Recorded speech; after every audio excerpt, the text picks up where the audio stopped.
Hello दोस्तों, नमस्ते। मेरा नाम रविकांत भारती है। आज मैं बात करूंगा मौलाना कलीम सिद्दीकी को जो गिरफ्तार किया गया है और एक गिरफ्तारी कब हुई है, मोहन भागवत के मुलाकात के जस्ट बाद हुई है और यूपी चुनाव के पहले हुई है। आइए जानते हैं ये पूरा का पूरा मामला क्या है। तो इनके ऊपर आरोप है कि ये अपर कास्ट लड़कियों को टारगेट कर रहे थे और ये हिंदुओं को मुसलमान बना रहे थे और वो भी जबरन बना रहे थे, क्योंकि हम आस्था रखते हैं भारत के संविधान पे और भारत का संविधान का आर्टिकल 25 कहता है कि आप किसी भी धर्म को मानने के लिए स्वतंत्र हैं और अपने धर्म की प्रचार करने के लिए स्वतंत्र हैं और किसी धर्म को नहीं मानने के लिए भी आप स्वतंत्र हैं। आज कोई मुसलमान हिंदू बन जाए तो उसकी भी ये स्वतंत्रता है, अगर आज कोई हिंदू मुसलमान बन जाए तो उसको भी ये स्वतंत्रता है, अगर हिंदू कोई बौद्ध बन जाए तो उसको भी ये स्वतंत्रता है। ये स्वतंत्रता कौन देता है? बाबा साहब अम्बेडकर जो संविधान लिखे हैं, हमारा संविधान देता है। लेकिन पिछले कई वर्षों से आप सुनते आए होंगे कि संविधान खतरे में है, संविधान खतरे में है। वाकई संविधान खतरे में है, क्योंकि अब इस देश में ऐसे ऐसे कार्य होने लगे हैं जो संविधान के दायरे के बाहर हैं। जी हाँ, एक कलीम सिद्दीकी जी को जो गिरफ्तार किया गया है, इनके ऊपर जो चार्जेस है वो मैं एक तरफ से खारिज करता हूँ। आप लोगों को मैं बता दूँ, मेरे हाथ में देखिए ये बुक है और इस बुक का नाम क्या है? इस बुक का नाम है कुरान मजीद और ठीक मेरे हाथ में आप देखिए यहाँ पे क्या है? भागवत गीता है। इन दोनों ही मजहबी किताबों में ये हिंदू धर्म का बहुत ही महत्वपूर्ण बुक है, ये इस्लाम का बहुत ही महत्वपूर्ण, सबसे महत्वपूर्ण बुक है। दोनों ही किताबों में दीन के नाम पे जबरदस्ती करना मना है। जी हाँ, कुरान में कहा गया है दीन का मतलब होता है धर्म, धर्म के मामले में जबरदस्ती करना गलत है। और भागवत गीता कहता है कि किसी भी चीज़ में जबरदस्ती करना गलत है। अगर मैं आपका पेन ही जबरदस्ती छीन लूँ जिसकी कीमत 5 रुपये है, तो हाँ, बात 5 रुपये के पेन की नहीं है, बल्कि मैं आपसे कोई चीज़ जबरदस्ती छीन रहा हूँ। आपके मैं कपड़े का कुछ एक टी शर्ट ही छीन लूँ या ज़मीन का एक टुकड़ा छीन लूँ, आपके मकान को मैं अवैध कब्जा कर लूँ, तो ये चीज़ सरासर गलत है। ये भागवत गीता भी बताता है। तो जो मौलाना कलीम हमेशा जो इस्लाम की शिक्षा देते थे और इस्लाम की शिक्षा में वो कुरान की शिक्षा देते थे, और जो कुरान कहता है कि दीन के मामले में ज़बरदस्ती करना ही नहीं है, तो वह व्यक्ति जो ईमान वाला है, एक सच्चा मुसलमान है, कुरान के ऊपर उसको पूर्ण विश्वास है, वह आदमी कुरान की अवहेलना कैसे कर सकता है? यह बहुत ही विचरणीय है। अब आपको एक बात कह दूँ, कुछ दिन पहले मौलाना जहांगीर और मौलाना उमर गौतम, इन दोनों को गिरफ्तार किया गया।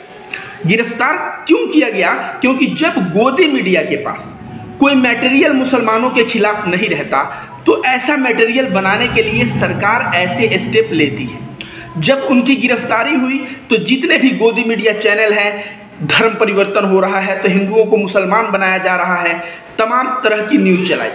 लेकिन गैस के दाम, पेट्रोल के दाम, डीजल के दाम और महंगाई से और बेरोजगारी से जनता इतना त्रस्त है कि जनता ने उसको कुछ भाव नहीं दिया। तो इन लोगों ने सोचा वो जनता विकास खोजती है, तो अब धर्म के मामले को छोड़ो और विकास के मामले को लाओ। तो इन्होंने क्या किया? कलकत्ता का फ्लाईओवर लाके उत्तर प्रदेश में दिखा दिया, जबकि उत्तर प्रदेश की रोडों की क्या हाल है। जब इसकी पूरी पोल खुलने लगी, ट्विटर पे मामला ट्रेंड होने लगा, तो अंत में सरकार की तरफ से सफाई आई कि ये न्यूज़पेपर वालों की गलती है। तो विकास का भी हवा निकल गया। फिर इन लोगों ने सोचा कि हम लोग जुड़े हुए हैं कहाँ विचारधारा से? संघीय विचारधारा से। और संघ की विचारधारा क्या है? मुसलमानों के खिलाफ नफरत फैलाओ। तो फिर मुसलमानों के खिलाफ नफरत फैलाने के लिए गोदी मीडिया पे एक मसाला चलाना था, और उस मसाला के लिए मौलाना कलीम सिद्दीकी को गिरफ्तार कर लिया गया। दूसरी नंबर जो चीज़ मैं बताता हूँ, RSS, विश्व हिंदू परिषद, एक कोई भी साधु संत द्वारा बनाया गया ऑर्गेनाइजेशन नहीं है। यह ऑर्गेनाइजेशन नफरतबाज हिंदुओं के द्वारा बनाया गया है, जो उदंड मानसिकता के हैं, जो नफरत चाहते हैं, जो चाहते हैं इस देश में हमेशा हिंदू मुस्लिम लड़ता रहे। इस तरह के लोगों ने ऐसा संगठन बनाया। अब इस संगठन का मुखिया जो आजकल मोहन भागवत, मुसलमानों का मेरा डीएनए एक है, मुसलमान एकता जिंदाबाद, आजकल मुसलमानों का नारा लगाने लगा है। ये उत्तर प्रदेश में लोगों को, मुसलमान लोगों को बुला के, हिंदू लोगों के बुला के यह मुसलमान एकता की बातें शुरू कर दिया है। क्यों शुरू कर दिया है पता है? उत्तर प्रदेश में चुनाव है और चुनाव में किसी भी ढंग से बीजेपी को जीतना है, और उस चुनाव को जीतने के लिए ये लोग चाह रहे हैं कि हिंदू वोट तो पोलराइज करें ही करें, कुछ मुसलमान वोट को भी पोलराइज करें। इसलिए ये लोग हिंदू मुस्लिम भाईचारा की बात कर रहे हैं। मोहन भागवत से इनकी मुलाकात हुई होगी। मौलाना जी जो है ईमान वाले व्यक्ति हैं, और ईमान वाला व्यक्ति जो होता है ना, ऐसा नहीं कि सामने चापलूसी करेगा पीछे बुराई करेगा। कोई ब्लंटली इन्होंने बात कह ही दिया होगा मोहन भागवत को, जो मोहन भागवत को बुरा लग गया होगा, और मोहन भागवत योगी सरकार को बोला होगा कि भाई इस व्यक्ति को जल्द से जल्द गिरफ्तार करो, मामला चाहे कुछ भी दो, क्योंकि ये मेरे सेंटीमेंट को हर्ट किया है। इस संघ के लोगों में अक्सर ये चीज़ें पाया जाता है। मोदी जी भी संघी थे। आप देखिए मोदी जी पे थोड़ा सा भी कोई पर्सनल करिए, देखिए उस आदमी के पीछे पड़ जाते हैं। एग्जाम्पल के तौर पे विश्व हिंदू परिषद का प्रवीण तोगड़िया, भले ही वो एक नफरतबाज हिंदू है, लेकिन मोदी जी के खिलाफ वो जब टिप्पणियां करने लगा तो मोदी जी किस तरह से उसको विश्व हिंदू परिषद के अध्यक्ष पद से तो हटाया, उसके पहले वो भागा भागा फिर रहा था कि मुझे जान का खतरा है, और किससे? वो सीधे नाम ले रहा था कि मुझे सरकार से जान की खतरा है। तो मोदी जी, लालू यादव ने क्या कहा कि मैं जिस तरह से बिहार से बीजेपी को हराया हूँ, तो अब जो है मैं बनारस और जगह जगह जाके पूरी देश में बीजेपी मुक्त भारत का ये चलाऊंगा। मोदी जी को ये पर्सनल लग गया, लालू यादव को उठा के जेल में इन्होंने ठुसवा दिया। तो ये बातें पर्सनल लगना इस संघ में ऐसा चलता रहता है। लेकिन मैं सच्चाई बता दूं दोस्तों, मौलाना कलीम सिद्दीकी की बात हो, मौलाना उमर गौतम का बात हो, जहांगीर की बात हो, जिस तरह से उमर खालिद 1 वर्ष जेल में है, और जेल में रहने के बाद बोला जा रहा है कि न्यूज़ से क्लिप लेके वीडियो का मैंने गिरफ्तार किया। अंत में आया कि न्यूज़ कहाँ से लिया है अर्णव गोस्वामी को, तो लिया है अमित मालवीय के ट्विटर से, हैंडल से। और जब वीडियो का सोर्स देखा गया तो वह वीडियो प्रेम और सद्भाव की बातें कर रही है, उसमें बस थोड़ा सा एक कट कर दिया गया है, और कट करके उमर खालिद को 1 साल जेल में रख दिया गया। ऐसे दिल्ली दंगे में भी कई लोगों को रखा गया। अंत में कोर्ट फटकार देती है कि तो लानत है दिल्ली पुलिस पे जो सबूत नहीं जुटा पाती है, और देश के संविधान का यह काला दिन है जो ऐसा दिल्ली पुलिस कर रहा है।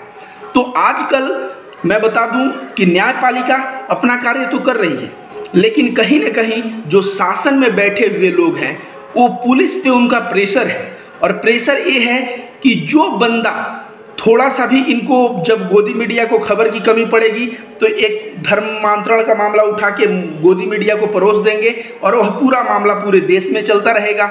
अगर इनके संगठन के किसी एक आदमी को व्यक्तिगत तौर पे बुरा लग गया तो उस आदमी को पकड़ के जेल में ठूस दिया जाएगा।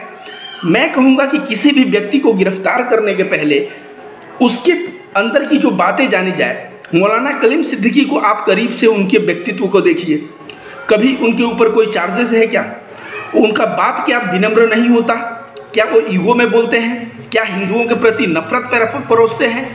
ऐसे लोगों को गिरफ्तार किया जाएगा जो विनम्र होते हैं, जो विनम्रता से अपने धर्म की बात बताते हैं, और जो पुष्पेंद्र कुलश्रेष्ठ खुले मंच से खड़े होके और सारा मुसलमानों के समूह को एक तरफ गाली दे रहा है, आज वह खुली हवा में सांस ले रहा है। यह हमारे भारत के संविधान का अपमान नहीं तो क्या है दोस्तों? मैं आप सभी लोगों से बोलूँगा, ये वक्त आ गया है संविधान बचाने का, वक्त आ गया है संविधान बचाने का। अगर संविधान नहीं बचा तो समझ लीजिए आज तो मौलाना कलीम सिद्दीकी उठाए जा रहे हैं, आज तो दलित वर्ग के नेता उठाए जा रहे हैं, आनंद तलतुम्बड़े। मैं कह दूं कल आपकी भी बारी आएगी, कल मेरी भी बारी आएगी। एक चीज आपको और बता दूं, योगी आदित्यनाथ चुनाव के पहले महंत जो बागंबरी मठ है इलाहाबाद में, वहाँ के महंत जो है उनकी कथित तौर पे कहा जा रहा है हत्या हो गई। हत्या क्यों हुआ? क्योंकि उनके पास अपार संपत्ति थी। यह मामला तुल पकड़ने को ही था, तब तक मौलाना और धर्मांतरण का मामला आ गया और पूरा गोदी मीडिया उसको छापे पड़ा है। जबकि जिनकी हत्या हुई है वो जो गिरी महाराज थे, वो गिरी महाराज कोई ऐरू गैरू आदमी नहीं थे, वो हिंदू धर्म के प्रेम और सद्भाव फैलाने वाले एक बहुत महापुरुषों में उनका नाम आता है। लेकिन वैसे लोगों को रहने से सरकार को खतरा है, योगी सरकार को ऐसे संतों को जिंदा रहने से खतरा है, क्योंकि जो संत प्रेम और सद्भाव की बात करने लगे वो हिंदू और मुस्लिम एकता की भी बात करने लगेगा। और ऐसे सब चुनाव के समय में ये हिंदू मुस्लिम एकता, प्रेम सद्भाव की बात, ऐसी बातें तो पूरा समीकरण बिगाड़ के रख देगा। इसके वजह से षड्यंत्र के तौर पे वो गिरी महाराज की हत्या भी की गई। उसके ऊपर कोई चूं तक न्यूज गोदी मीडिया ने नहीं दिखाया। आपको बता दें, अदानी के यहाँ हजारों करोड़ का ये पकड़ा गया अफीम, हजारों करोड़ का अफीम पकड़ा गया। गोदी मीडिया को सांप तक नहीं सूंघा, वो कुछ नहीं बोला। क्यों नहीं बोला आपको कुछ पता है दोस्तों? ये अदानी आप जानते हैं सरकार से मिलके किस तरह से देश को गुलाम करता जा रहा है, सारी चीज़ों को आधे दाम में, चवन्नी के दामों में खरीदते जा रहा है सरकार से। और यही अदानी पकड़ा जाता है और गोदी मीडिया को सांप तक नहीं सूंघती। आप सोचिए, उसके एयरपोर्ट पे, अदानी के एयरपोर्ट पे पकड़ा जाता है। तो आप इस बात को समझने का प्रयास करिए कि इस देश में क्या चल रहा है। इस देश में जो सरकार का फेवर करेगा वह आदमी जिंदा रहेगा, उस आदमी की आज़ादी रहेगी, चाहे वो कितना भी बड़ा नफरतबाज हो। लेकिन एक परमात्मा जैसे महात्मा जो प्रेम और सद्भाव की बात करेंगे, उनको पकड़ के अंदर कर दिया जाएगा। लेकिन मैं बता दूं कि आज आप लोग सत्ता में हैं, ऐसा कर रहे हैं, लेकिन कल ये जो ऊपर वाला है ना, सब देख रहा है। और जो ईश्वर की जो है ना, सब देख रहा है। और इसका परिणाम इसी जन्म में मिल रहा है, जिस तरह से अडवाणी जी को मिला। अडवाणी जी किस तरह से अभी उनकी ज़िंदगी हो गई है। एक समय था वो भी बहुत मुसलमानों के खिलाफ नफरत फैलाते थे और बहुत हिंदू मुस्लिम करते थे, जब बाबरी मस्जिद का समय था। तो भगवान के घर में देर है, अंधेर नहीं, वो हिसाब सबका करेगा। लेकिन मैं भारत के हर एक नागरिकों से गुहार लगाना चाहूँगा, जाग जाओ और जाग के लोगों को अवेयर करो। एक कलीम सिद्दीकी, मौलाना उमर गौतम, जहांगीर, ये सब तो कुछ दिन में छूट जाएंगे, लेकिन देश में जो नफरतबाजी का माहौल बन रहा है, यह माहौल पीढ़ी दर पीढ़ी हमारे बच्चों को भी गुलाम बना के रखेगा। इस गुलामी से आज़ादी आप चाहते हैं तो आप होश में आएँ, और होश में आकर मोदी, योगी, बीजेपी सरकार, संघ, विश्व हिंदू परिषद, बजरंग दल, जितने भी नफरतबाज संगठन हैं, इन सब का जो है सच जाहिर करें।